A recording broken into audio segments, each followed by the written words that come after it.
Wabaddewo katemba ku mukolo ogwategekeddwa okusagula obuwagizi bw'ekibiina ky'NRM mu disitulikiti y'e Lwengo. Ebigambibwa okuba enjuki bwe bikyankalanyiza omukolo ogwo ne guyimirizibwa okumala akabanga. Omukolo guno gubadde ku kisaawe ky'essomero lya Mbiriizi Seed Secondary School era ng'enjuki zino okuzinda bannakibiina ky'NRM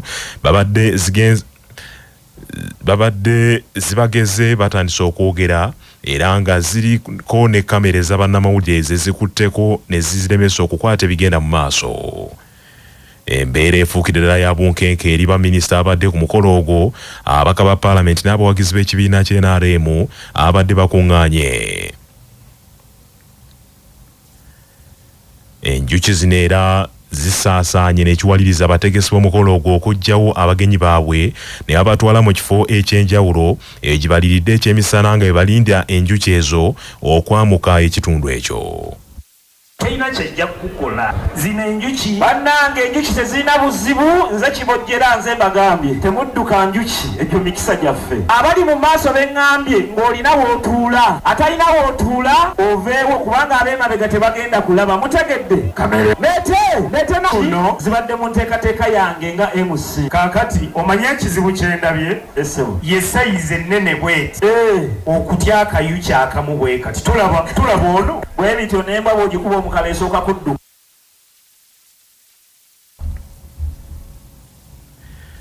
Oluvannyuma embeera ezze mu nteeko era nga wayise akabanga omukolo ne guddamu. Amyuka Ssaabawandiisi w'ekibiina ky'NRM Rose Namayanja Nsereko asabye bannakibiina ky'NRM okukendeeza ku ntalo mu kibiina kyabwe naddala mu kulonda kuno okugenda mu maaso.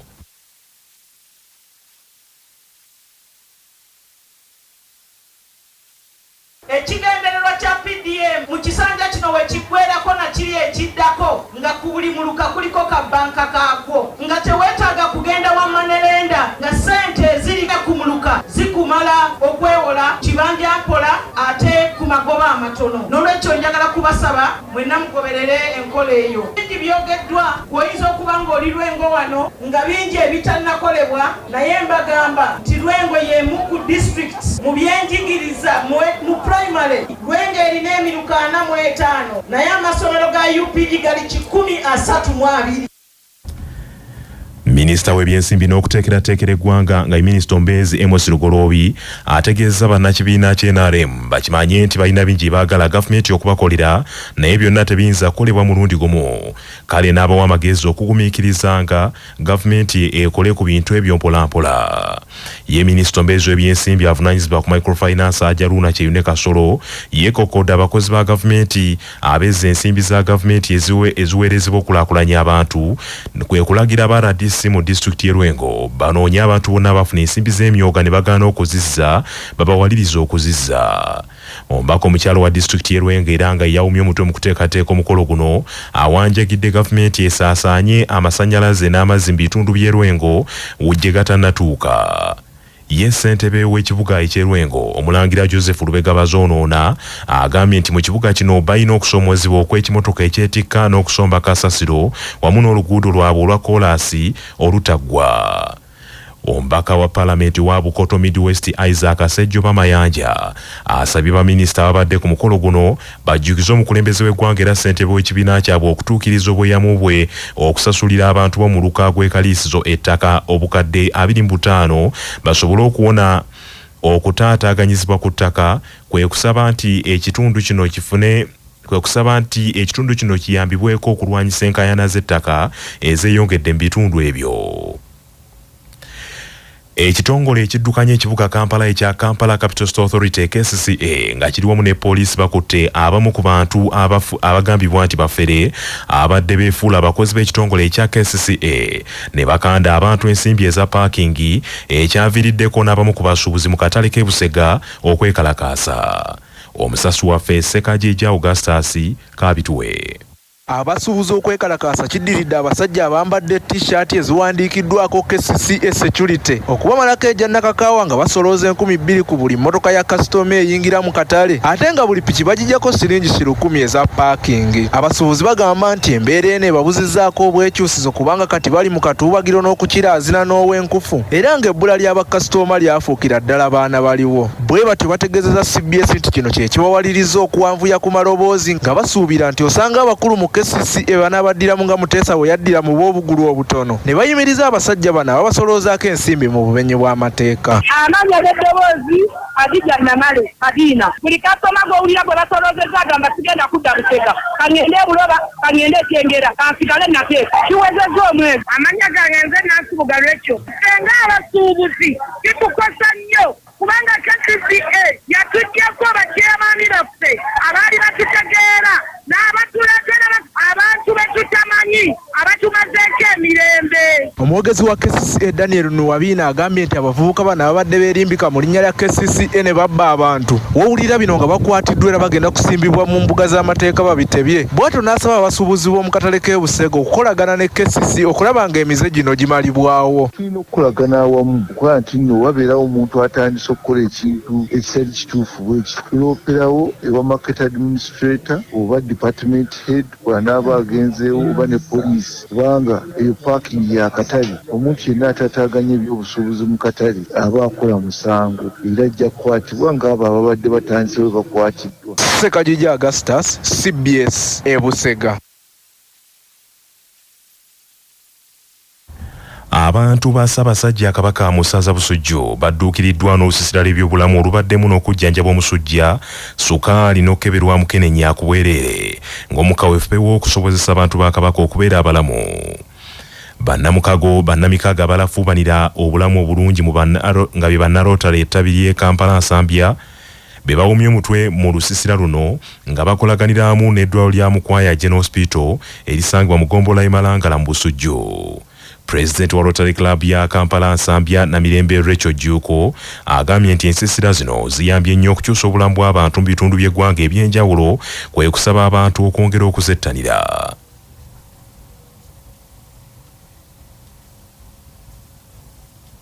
Olusiisira luno lwavudde kumanya nti nno Munnayuganda wa wansi abantu bangi nnyo babeera eyo mu byalo ne balumizibwa obulwadde nga naye tebasobola kugenda mu malwaliro olw'ebisale oluusi ebibateekebwako nga bagenze mu malwaliro. Kale bwe tukola olusiisira bwe ruti ng'omuntu talina kyagenda kusasula kimwanguyirwa okujja n'ayambibwa. Ate era mu lusiisira muno tututtemukko ne ku budde abantu okubabangulako ku bintu ebimu eby'obulamu ng'ebyobuyonjo, ebyokwewala endwadde n'okulya obulungi. Omutandisi w'eddwaliro lya Mukwaya General Hospital ow'ekitiibwa Dr. Ben Kiwanuka Mukwaya asabye abantu okugenda mu malwaliro okumanya bayimiridde ng'obudde bukyali balye emmere ezimba emibiri gyabwe bongere n'okulwanyisa obukyafu. Abamu tukola emirimu nga givaamu omukka mungi oba okola omulimu guvaamu omukka muteekako masiki oleme kufuna bulwadde waki okifuba bawuggwe. Omuntu ebiseera ebisinga bwe yeekuuma nga muyonjo ddala okunaba mu ngalo n'amazzi agawera nga temulimu sabuuni akoze ekyovu osobola okutangira obulwadde ebitundu 75 ku 100. N'abaawo buno obuyitira tutudde oli n'akolola oli nasenyiga obuluusi tebubulamu naye nabo bagambye dda nti obwanguyira tolinda obulwadde kuteeka wansi kasuubulira nga onamu enkenyera genda ow'omusawo ate olina kulinda. Twebuuzenga ku basawo tuyita medical check-up kumpi mirundi 2 buli mwaka. Genda wa dokita ku pressure, ku sukaali, abasajja n'okudda prostate, abakyala kumagana baana, beere n'ebbeere gw'osooka.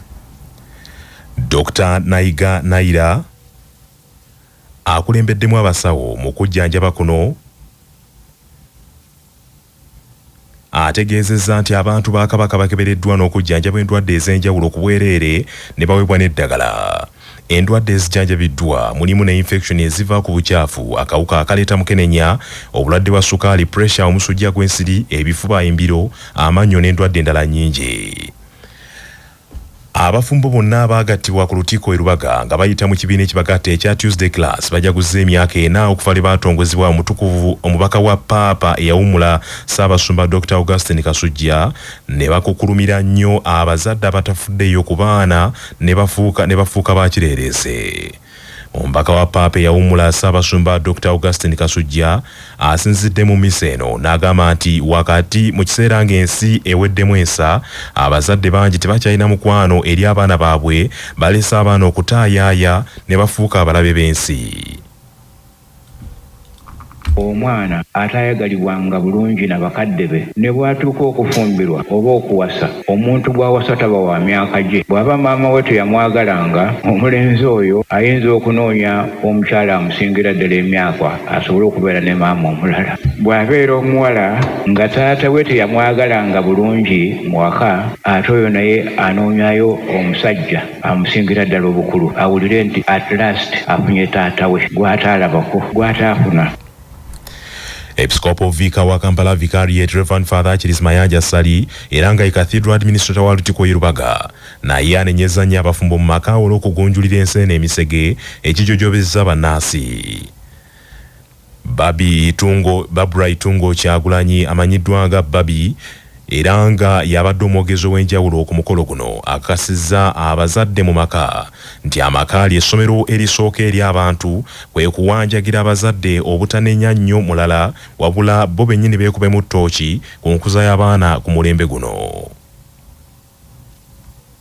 Era obuvunaanyizibwa obwo tubutwala nga naffe tukola ekyo kye batulabirako. Abaana tobabuulira bubuulizi, okikola ne bakiraba ne basobola okuku-imitatinga. Waliwo eŋŋombe egamba nti monkey see, monkey do. Omwana we tumugambira nti bw'ogenda okwebaka sabako munnange maama yeggwe abeera omusomesa mu kaseera ako. Tubakubiriza okugezaako ennyo okuyigiriza abaana eddiini.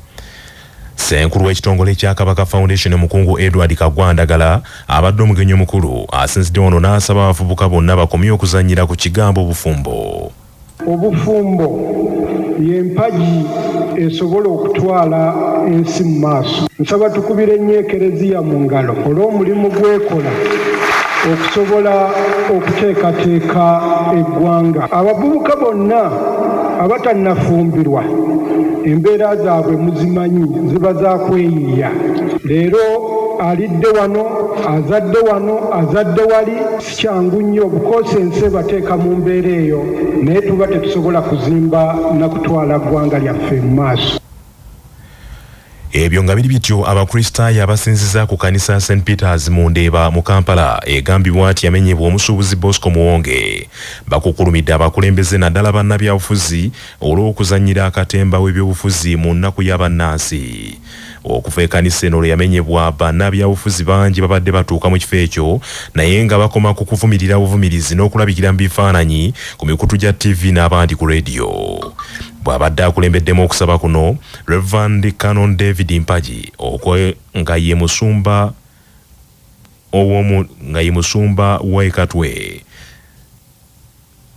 atendereza ebirungi Katonda by'abakoledde ng'abantu be ku kkanisa eno kwe kuwanjagira bannabyabufuzi bakomye okwogeranga obwogezi basitukiremu okutaasanga abantu abeetaaga. Twogera ebigambo bino ne kaakano waliwo abalina okwogerera emitima gyabwe. Mutima gwange kiki kikunyiikaazizza era nga ne bw'otunula bw'oti oli munyiikaavu kubanga omutima gwo munyiikaavu. Nimbye some of them are here nga munyiikaavu mu mutima gwe olw'amabanja olw'okufiirwa olw'ebibi byayitamu olw'abanyaga ebibye abamu lyazaamanyiza abaana banaatera okuddayo fiizi azeeraliikirira emmeeme yeeraliikirira omutima munyiikaavu naye gubuze mutima gwo lwaki oli munyiikaavu.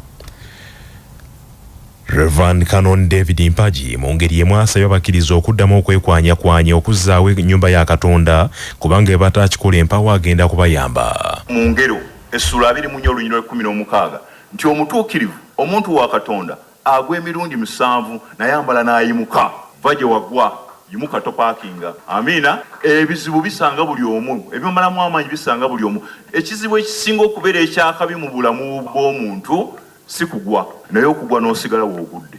gamba munno tiwewagwa zuukukawo otambule Katonda akutwala wala oyina obuwanguzi bw'ogendamu nga St. Peters bwe wangudde nawe onoowangula mu linnya lya Yesu.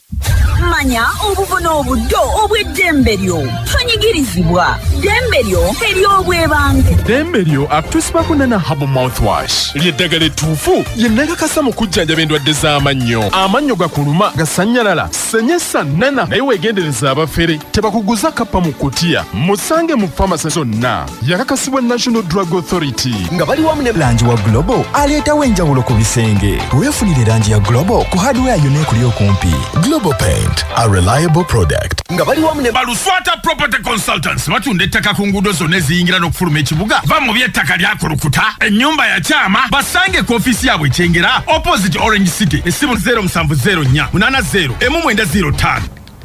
Ddembe ly'okwekubira enduulu ew'omulamuzi omukulu owa kkooti enkulu singa omulamuzi ow'eddaala erisooka akugaana okweyimirirwa nga munnamateeka Kasimu Ssekalema bw'annyonnyola. Kyaba alina okukola kubeera nga awandiikira omulamuzi omukulu atwala kkooti eyo ento ogwe bayita chief magistrate ng'amutegeeza nti nyimiddwa okweyimirirwa ku nsonga ezitaliimu oba zempulira nga zakunnyigiriza ng'asaba omulamuzi oyo abeere ng'addamu ayita fayiro okuva eri omulamuzi oli ow'eddaala erisooka agitunuulire ye abeere ng'addamu akola okusalawo kwe ng'asinziira ku bujulizi n'abantu ono baaleese okubeera nga yeeyimirirwa. Na mu mbeera y'emu singa omuntu oyo abeera nga ateekeddwa ku bukwakulizo obukakali okubeera nga bakkiriza okweyimirirwa kwe gamba oba ne bamusabye ssente nnyingi era awandiikira buwandiikizi mulamuzi omukulu oba chief magistrate ng'amusaba ayite fayiro eyo addemu yeetegereze yekkaanye ensimbi ezimusabiddwa okubeera nga yeeyimirirwa asinze okwo kubeera nga azikendeeza.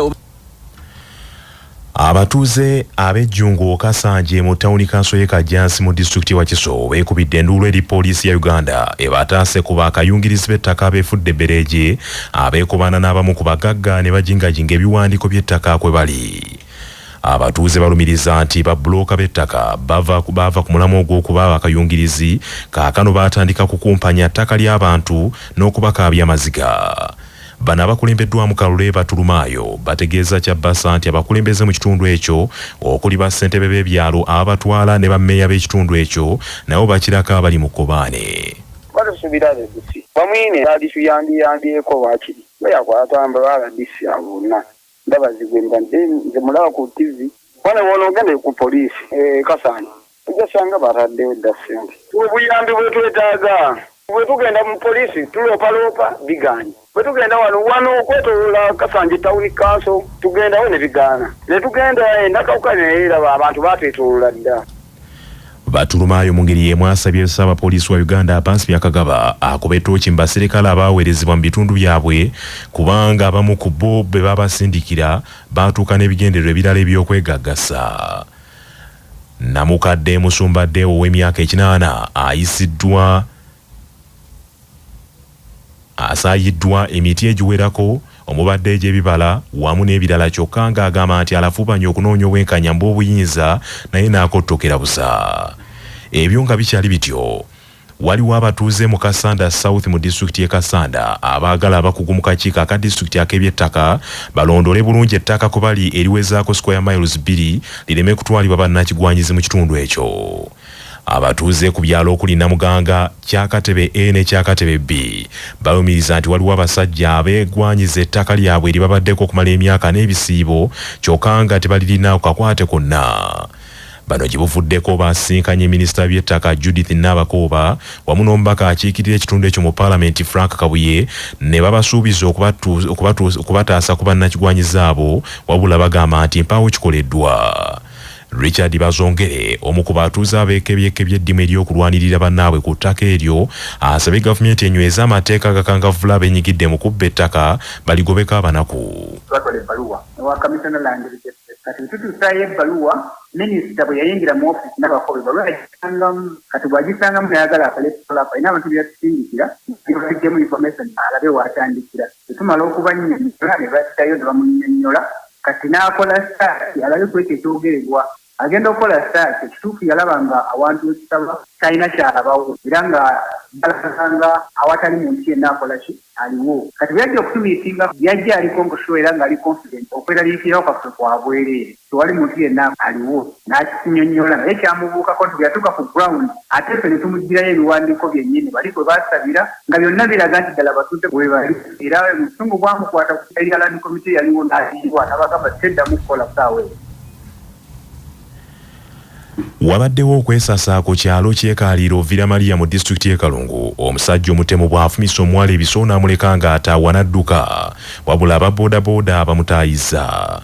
Omusasi waffe Ssaalongo Edward Tomusange Kayinja kaatuwa ebisingawo. Bino bibaddewo olw'eggulo lwa leero ku ssaawa nga 9 omuwala ategerekeseeko erya Nahome Wagikundu wa myaka 22 egy'obukulu nga Munyarwanda bw'afumitiddwa omusajja ategerekeseeko erya Ndagije wa myaka 36 naye Munyarwanda ng'abeera Kaliiro Viramaliya mufumisa ebiso mu bulago mu maaso ne mu kifuba n'amuleka ng'ataawa n'alinnya bodaboda adduke wabula ababodaboda bamugobye ne bamukwatira ku luguudo oluva e Viramaliya okudda mu Nnyendo ne bamutwala ku pisiyo mu Nnyendo ate ye omuwala n'addusibwa mu ddwaliro ekitovu nga taasulewo yali ku mimwa. Kitegeezeddwa nti ababiri bano baaliko abaagalana era nga balina omwana omu wabula baafunamu obutakkaanya muwala ne yeekubira enduulu ku poliisi e Kaliiro nga omusajja bwe yali ayagala okumutta. Poliisi nekkiriza omuwala aviire omusajja kyokka omusajja teyakyagala era yawamba engoye z'omuwala n'essimu ye yategeeza